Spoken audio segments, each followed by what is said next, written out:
Hello everyone, my name is Jessica. I am the owner of Letters to Apollo. I feel like I have to reintroduce myself because I've been gone for so long. I'm very sorry.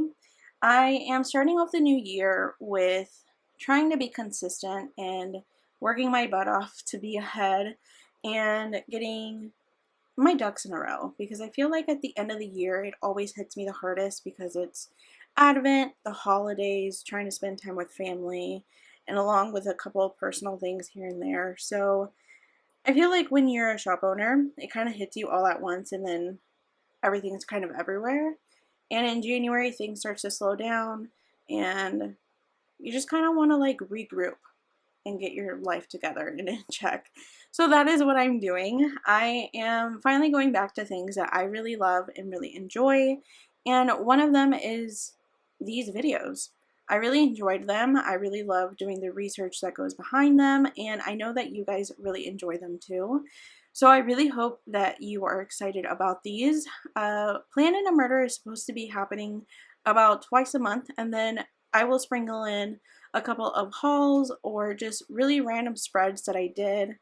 But I decided that Plans in a Murder will only happen twice a month because there's so much research that goes into it. And I also write a script and I do that completely by myself along with running the shop. So it's a lot of work and I'm not trying to make an excuse. But that's usually why I end up dropping it because it's just so much work that's involved into it. And I just put it on the back burner, to be completely honest with you. So today I am planning in my Aura Estelle. I'm currently waiting for my inserts from Sadie Stickers. I ended up getting a spiral and the inserts, and she was generous enough to give them to me. Her and I are very good friends. And I'm just waiting on those because I ordered them late. It's not her fault at all whatsoever. I literally ordered them like 3 days ago. But I really love her paper. I've gotten so used to it. It's just such like a really foolproof paper. And as I was planning on these inserts, they are not the same quality that they used to be. And I'm really sad about that. I'm not going to say who they are because I don't feel like it's my place to do that. I will, once I get my inserts that I really like, I will disclose everything and I will show everything and things like that. And I will do a haul pretty soon because I have one happen. I have like a couple of things that I bought from Black Friday and things are still rolling in and I completely understand. So yeah, that is my really long intro. And any shops that I use, I will leave them all down below along with our things, like our items. I'll actually leave individual items below so that you can purchase them if something catches your eye. But yeah, we're going to be talking about the Stephanie Lazarus case and the love triangle that took place that kind of she decided a fate of someone's life, unfortunately. It is just a really fascinating case because she almost got away with it. And I think she would have if something wouldn't have happened. So we are going to jump into it and we're going to start with talking about Sherry Rasmussen. Sherry Rasmussen is actually the victim in the story. She was born on February 7th of 1957, which means that she was an Aquarius. Her dad was a dentist and her mother was the manager at her father's practice, and she was a really bright individual that skipped grades and actually graduated high school at the very young age of 16. She decided to follow her great aunt and her older sister's footsteps and decided on a nursing career. In 1978, she decided to go back to nursing school after she had just graduated with her bachelor's in nursing in 1977 to get her master's degree and actually got accepted into UCLA and the UCLA nursing department that she could work in while she was going to school full-time. She became a cardiovascular clinical nurse at the ripe age of just 23 years old. This girl is a complete go-getter. She is not letting anything in her way, and I completely love her for that. Her father actually ended up purchasing a condo for her as a gift for completing her master's degree, where her friend Jane, and her cat, Bozo, actually all lived together, which hearing her as a cat lady makes me really happy. I don't know why. But the independent person that she would write a check to her dad every single month so that she could have her name on that condo instead of her father. She really wanted it to be her own. She didn't want it to be something that was like kind of given to her. So I really love that even though she came from a family of money, she wanted things to be completely hers and on her own, and she paid for it, and I really love that about her. The condo was actually a very safe condo. It was in a very safe and great area. It had really tall walls all around the area, and you actually had to go through security before you could make it into her condo. So it was extremely safe, and she felt very happy about that. With the help of her master's degree, she became the director of clinical nursing at Glendale Adventist Medical Center at just 27 years old. I just turned 27 years old, like what, 2 years ago? She has her life way more together than I ever did. A few months later, she met John at her friend Anita's party. This is going to get a little bit confusing, but Anita's husband's friend was John. So it's Anita, her husband, and then her husband invited John, and that's how John and Sherry ended up meeting. And her friends had said before that she wasn't much of a person that would date men just for fun. She was more of a person that would like to devote her time to her career, and that's really what she stuck to until she had met John. John was born on September 5th of 1958, which means that he's a Virgo. Okay, I'm a Virgo, okay? But like Virgo men are so different than Virgo women. That's all I'm going to say, okay? He was a very tall, good-looking dude. He was graduated from UCLA. He had a mechanical engineering degree, and he actually worked as a computer engineer at a company called Data Products. John was immediately amazed by Sherry. She was a 6'1", blonde, blue-eyed girl. Could you imagine going to a party, right? And you see this girl that she is 6'1", beautiful. You would be like, NFL babies. Am I right? Besides the point, he ended up meeting Sherry at the party, and he asked Sherry out on a date, and she accepted. And she ended up having the date over at her house, and she ended up making him beef stroganoff, which, whatever was in that meal, he ended up seeing like his entire life with this woman. They actually ended up getting engaged in May of 1985, but instead of an engagement ring, I really love that they did this. I honestly, I think more people should do this. Instead of an engagement ring, he ended up upgrading her Toyota to a fancy BMW sedan. Who does that? I've never heard of anybody doing that, but I totally love that. And since they were going to get married, they decided that it was time for them to move in together. So Sherry had asked her roommate if she could move out in July and John could move in, and her roommate Jane was more than happy for them to step forward into the relationship, and she ended up moving out. Then Sherry had added John's name to the condo, so it was now in both of their names. In November of 1985, they got married. In December, they went on their honeymoon, and right after they came back, John actually ended up accepting a new job. And because he was just, when you're really new, you're trying to impress people, and way back then, you could actually move up in companies really, really fast if you showed really good work ethic. Nowadays, you can't really do that. So he ended up saying to Sherry, I'm going to be working a lot more so I can move up in the company, and she was more than happy to do that. I didn't find this to be strange or out of character for Sherry, as she was a very career-driven person, so I think she would have understood regardless. But on Monday, February 24th, 1986, John and Sherry were getting up, and Sherry decided that day that she was not going to go to work as she had strained a muscle in her Pilates class. And she also asked John to give her a call later that day to check in on her.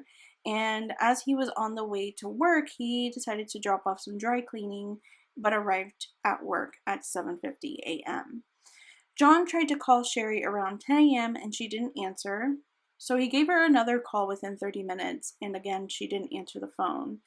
He didn't really think anything of it, but decided to give her work a call, and her secretary had stated that she hadn't seen her that day, but on Monday she usually doesn't see her because she teaches a class.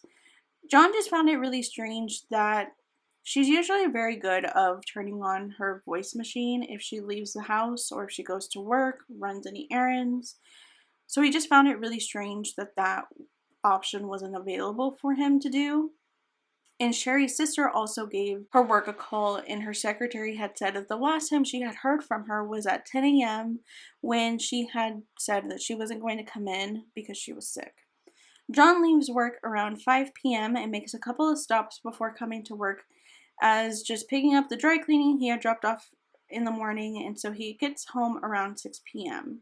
When he pulls up to the house, he notices the garage door was open despite him closing the door in the morning, and also the neighbors across the street said that they had went on a walk around 8:30 a.m. and the door was closed, but when they came back, the door was open, which they found kind of strange, but they didn't really think anything of it.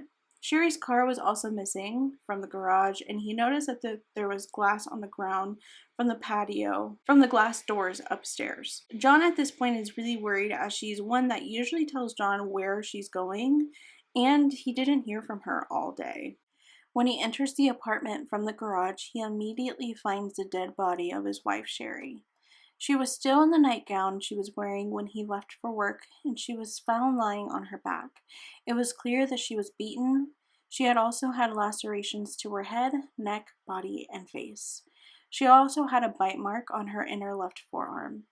By the time he got there, she was already very stiff and cold, so she had to have been there for a few hours at that point. John rushes to her and he's trying to find a pulse, and he calls 911. When police get there, they do a sexual assault test, take swabs of the bite mark, and they also tried to gather evidence of the crime scene. On top of all the injuries she had, there were also marks on her wrists indicating that she was tied up by either a rope or a cord. They were able to indicate that it was a cord, as there was one found in front of the house. There was also a broken vase near her body, and they also found 2 to 3 fingernails on the ground and found that they were her missing fingernails, indicating that she put up one hell of a fight before going out. There were also 3 shots in her chest, which, despite all the other injuries, this was the fatal one that went straight through her body and was probably what ended up shattering the patio door. These shots were done with a .38 caliber handgun, and they also found a blanket with 2 gunshots in them, indicating that the killer used a blanket to muffle the sound of the gunshot. 2 of the shots were in a close range. What investigators were finding a little bit strange is that there wasn't much of any mess around the house other than what was made during the fight. Other people thought that it was more staged than anything else, as there were blood smears from obviously the fight, and there was speaker equipment and a VCR player laid next to her body, but all her jewelry was there. Anything that was valuable was still left behind besides her car. And what I found really interesting is that that car was tied to the engagement. And another thing that was really, really strange is that their marriage certificate was missing. Her car was found the next day with no missing items. The car looked completely pristine, and keys were found inside of the car. I don't know, it seemed very strange. A few months back, there was also another burglary that was about 5 miles from where Sherry lived, and it had a very similar situation where they were trying to steal speakers and VCRs. And the police basically slapped that on top of this case, and they said, it's just a robbery gone bad. Let's wrap this up. They ended up drawing up 2 Latino males that robbed the other house, and they were kind of like, these are our dudes, let's go find them, case closed. They did look into John, but he had a really solid alibi since he was at work all day, and he had no motive as they were married for only 3 months at this point, and they had just celebrated their 3-month anniversary the day prior. in their home, where there were also 3 little roses on top of their little, uh, like, kitchen table. So they didn't really put any blame on him. They did end up notifying Sherry's parents about their daughter's death at 1 a.m. And when they were giving the news of their daughter, they immediately had said, look into John's ex-girlfriend. He didn't know the name of her, and the parents were extremely close to Sherry, and she would tell them everything. And on multiple occasions, she would tell her parents about John's ex and how much of a lunatic she was. But the thing is, she was also an LAPD officer. When he disclosed this information to him, he had told the father, "You're watching way too much TV." Could you imagine that? Could you imagine being like, "Can you please look into this one person? My daughter kept talking about this person over and over and over again, and they don't listen to you." I would be beyond pissed. Now let's talk about John's ex-girlfriend, Stephanie Lazarus. She was born on May 4th of 1960, which means she's a Taurus. That explains enough. She was born in Santa Monica, and she had met John at UCLA when she was a freshman and he was a sophomore, and they had lived in the same dorm floor.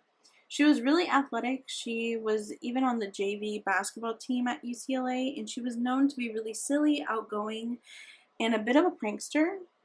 John and Stephanie were kind of they were kind of like in a really weird limbo. They were kind of like friends with no benefits, but they were just really flirty with each other, basically.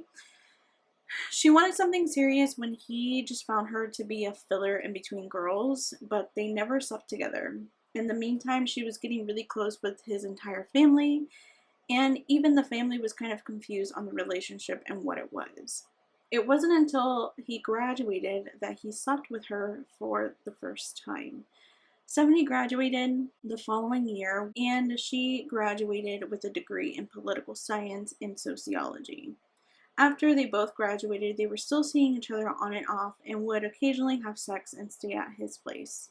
Soon after she graduated, she began the LAPD Academy. When she graduated, that's when she got her own place, which was a condo as well.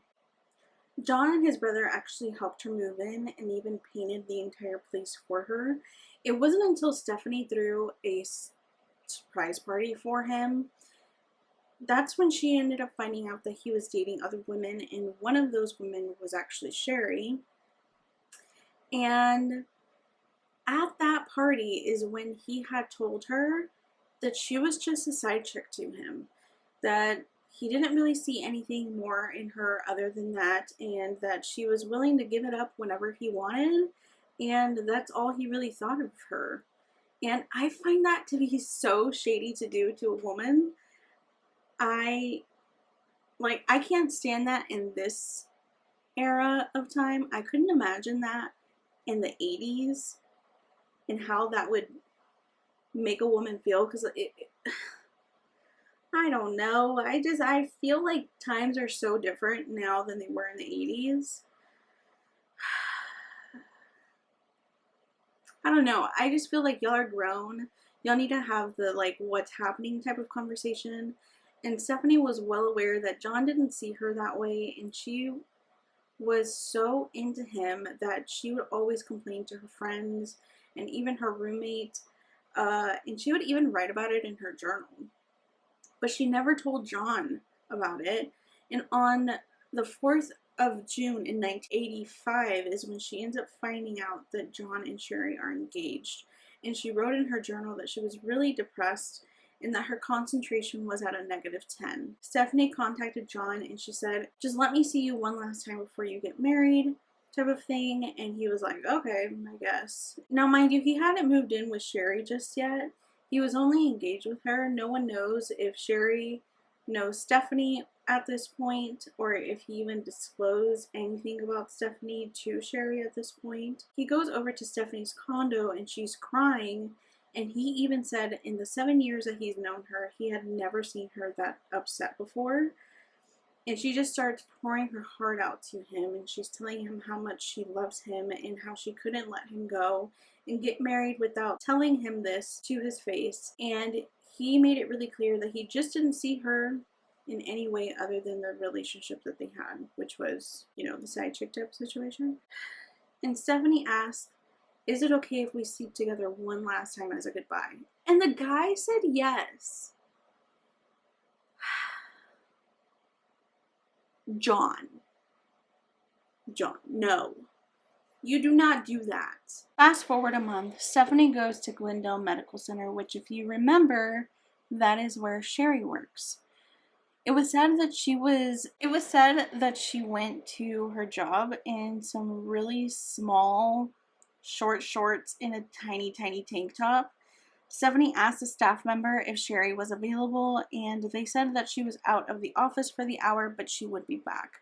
So homegirl decided to wait for her, and the moment that she saw Sherry, she went up to her and she asked if she could talk to her. They went into Sherry's office and closed the door, and after a couple of minutes, Stephanie leaves, and Sherry is still in her office, and her coworkers find her crying. Her secretary said that Sherry was so upset that she decided to go home for the day, which was very unlike her.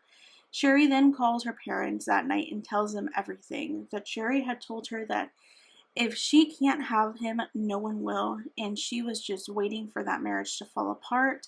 She could be right behind John and pick up the pieces. When John got home, she also told him about everything that Stephanie had said, but she also told him that she admitted that she and him had slept together, which she didn't tell her parents about. He admitted to it and told her that it was a terrible mistake, and he only did it because he wanted to give her closure. Boy, no. He said that he wanted to give her closure in that he thought that she would leave them alone, but obviously that didn't happen. He begged for her forgiveness, which she forgave him after hearing his plea. He never contacted Stephanie, even to confront her about the hospital visit situation. Another month goes by, and remember how she was really close to John's mom?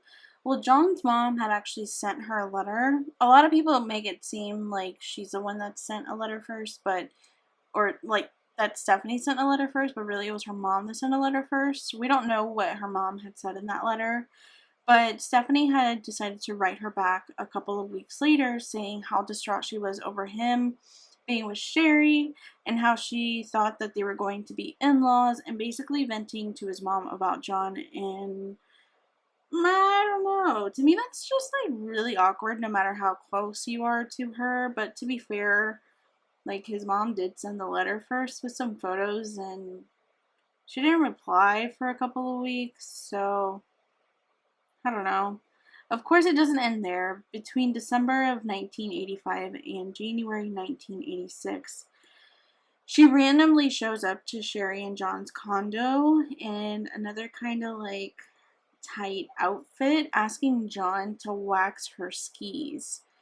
She showed up completely unannounced, and for some reason, this kind of gives me like in Mean Girls where that guy comes up to Caddy and she's like, "Would you like somebody to butter your muffin?"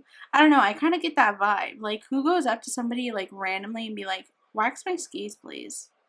I don't know. Sherry ended up telling her dad that night that she felt very uncomfortable that Stephanie stayed longer than she should have. And John couldn't ask her to leave because he's a little bitch. Excuse me. I sneezed. And he couldn't ask her to leave. And she also asked John not to accept the skis or wax them, but he decided to do both. I don't know about you. But if an ex-girlfriend of my husband ends up coming to my house, I'm going to tell her to get the hell out and take your skis with you. Find somewhere else. There's plenty of stores. Don't be coming to my house. I will do something. That's my Virgo. I'm sorry. Anyways, she ends up showing like about a week or two later, showing up again with some really skimpy clothes, you know, trying to get John's attention. But this time she literally just picked up the skis and she left. It was more of like a grab and go type of situation. And after giving it some thought, some people think that this was her opportunity to look around the apartment or condo, if you know what I mean.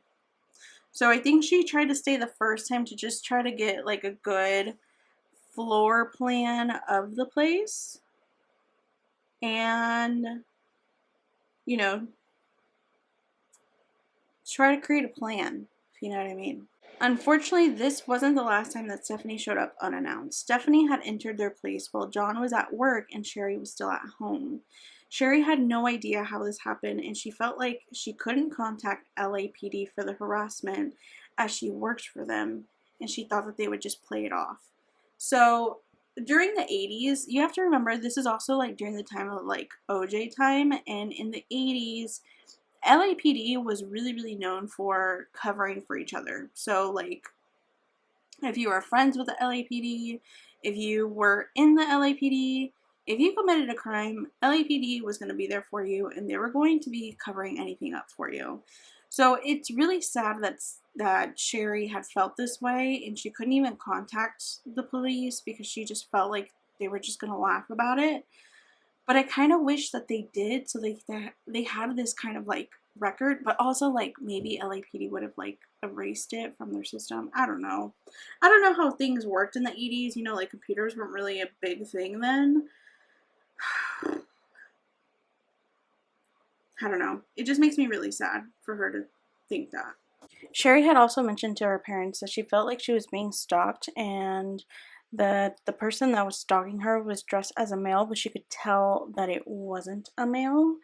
They were also getting a lot of prank calls when John and Sherry had first moved in where someone would call their home phone, but no one would say anything, and so John and Sherry would just end up hanging up. Michael Hardgraves was Stephanie's roommate, and she would always talk to him about how much she loved John and how he was the perfect guy for her, and what she was basically looking for was basically the description of what John was. She had actually mentioned to him when she had confronted Sherry at the hospital, and she had the audacity to say she's not even that cute. Girl, no. And I guess he got over her talking so much about John and the whole situation that he ended up moving out 2 weeks prior to the murder, which is kind of crazy. Michael had also contacted the police to please look into Stephanie, and they also ignored him. We later find out that the police didn't interview her once. They didn't even write her name down anytime the parents had mentioned her or when her roommate had mentioned her. There's a chrono record, which is a chronological record of every conversation that takes place. So if an investigator retires, another one can pick it up right where the other one took off. This chrono is both a written and typed, and the strange thing is that the written version, there was 3 months of it missing, where it was the very beginning of it. There was also another burglary that had took place near the area right after the murder, and after the murder, that's all that the chrono had basically said, is that another burglary took place, looked very similar to Sherry's murder, and that was that. After this, the case basically goes cold. Over the next few years, Sherry's parents call for updates, and obviously, nothing has been updated. In 1993, the lead detective on the case retires and a new one comes in. So, obviously, the parents get really excited that hopefully the next detective that comes in will be a bit more of a help. At the same time, new DNA testing is coming into play, and a lot of cold cases are getting solved. Her parents set up an appointment with a new detective, and when they meet, the same thing happens. They tell them there's no leads, it was just a burglary that went wrong, and they just need to move on with their lives. They won't do any DNA for the case as they don't have the funds to put money into it, and her dad is like, I'll pay for it. Like, I'll put the money into it, whatever you need, just let me know. And they tell him no. And again, the case goes cold. It's just so irritating to listen. And I think that's what I find so fascinating about this, is just how much they covered up for this woman.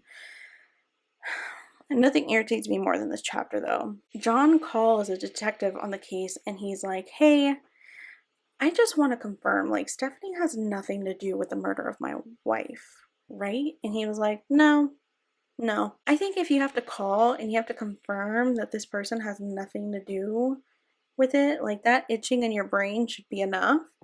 But no. He decides that he is going to go on a vacation with Stephanie in Hawaii, and they supposedly had sex in Hawaii, and they also had sex one other occasion.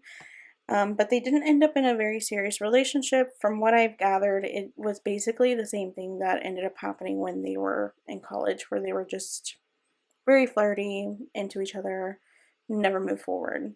They ended up losing contact with each other, and Stephanie ended up marrying another LAPD officer in 1996, where they adopted a daughter, and John moved on, got remarried, and started a family. Years go by, and Stephanie has moved up in the ranks of the LAPD. She is a highly respected officer, and in 2008, she moved up to a high profile position, which is art theft, and this position comes with a lot of press and interviews. So you can actually find a couple, which is really interesting. She also was named Officer of the Year 2 times. Crazy. In 2001, there was a new established category for the homicide cold cases as DNA testing is progressing even more. The LAPD were given a $50 million budget to go back and to look at cold cases and solve as many as they could. They are looking through the cases, and in 2003, a detective submits Carrie's case to the crime lab to get the DNA tested, but doesn't get picked up until December 2004 by a lab tech named Jennifer Francis. She did a DNA lab on the blood and the fingernails, and they all came back as Sherry's. But when she tried to find the saliva swab on the bite mark, she could not find it. But when she tried to find the saliva swab of the bite mark, she could not find it, but she knew it had to be somewhere since there was a record of it. It took nearly 6 hours to find the swab in the very back of the freezer that had been sitting there for 18 years. It seemed as if they had forgotten one piece while they were hiding all the evidence from the crime scene. In January of 2005, she gets the results back, and it shows that it's from a female.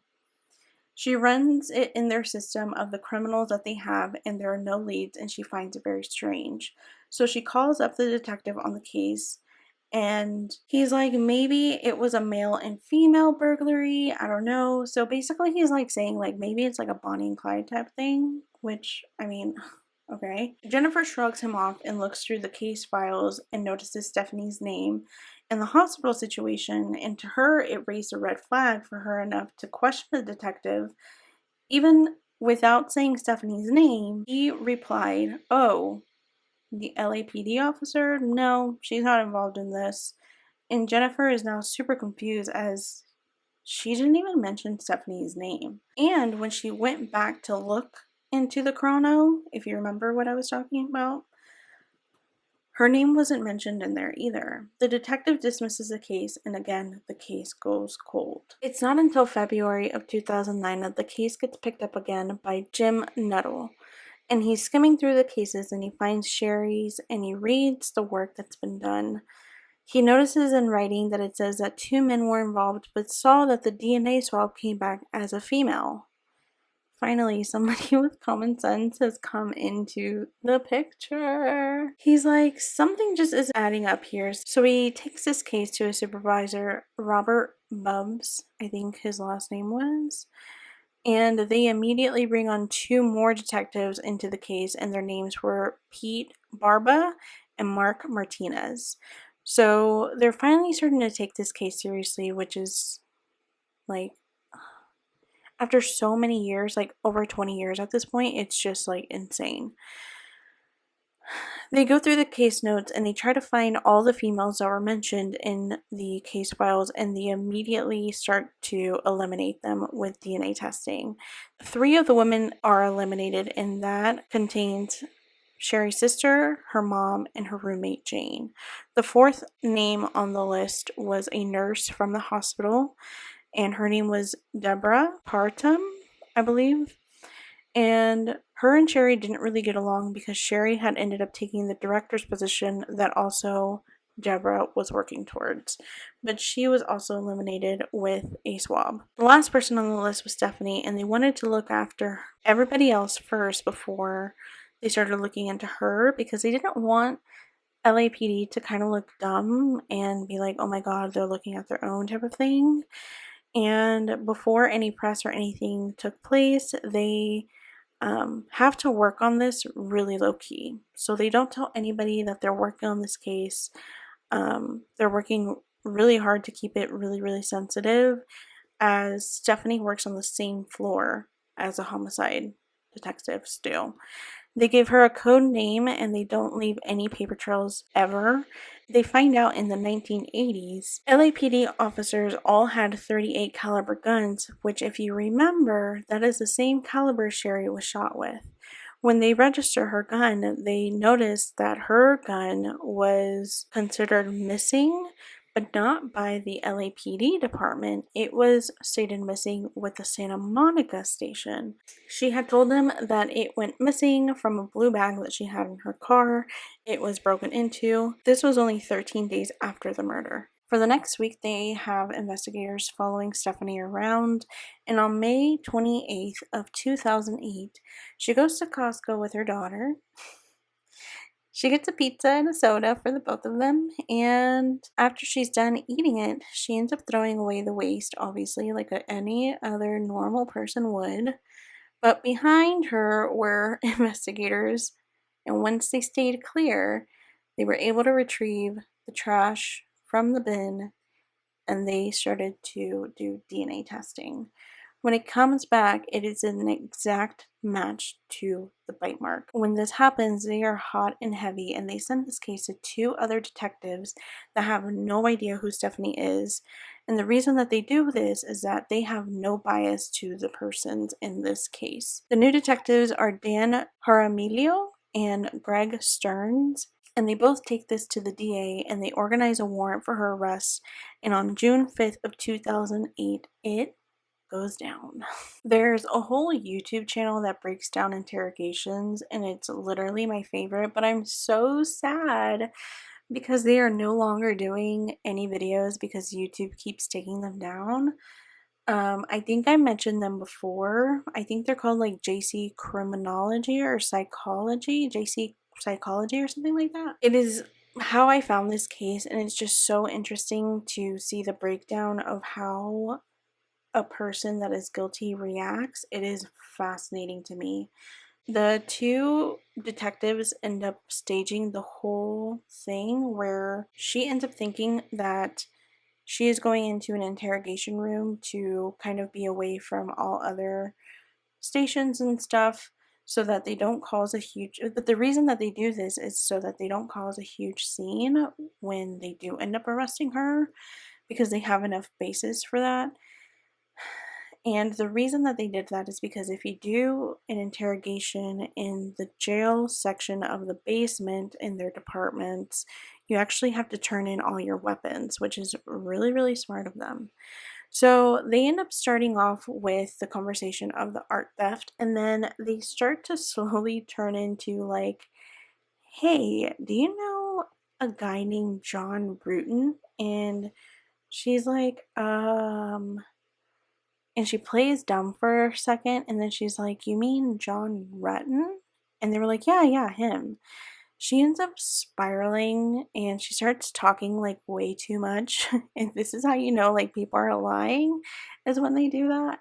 I will leave the one that I ended up watching down below, and it is just so interesting to watch. I think you should definitely do it. It's probably like 30 to 40 minutes long.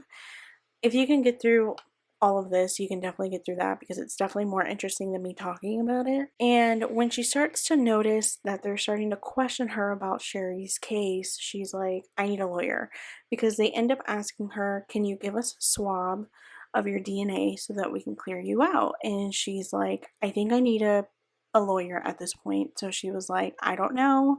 Maybe I will, maybe I won't. And she's starting to try to play this game.